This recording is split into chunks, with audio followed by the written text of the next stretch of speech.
कोल्हापूरमध्ये जे चेतना मतिमंद मुलांसाठी एक संस्था आहे, त्या मुलांनी होळीच्या दिवशी हा सुंदर कार्यक्रम प्रस्तुत केला.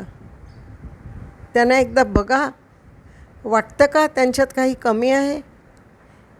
मोठ्या अभिमानाने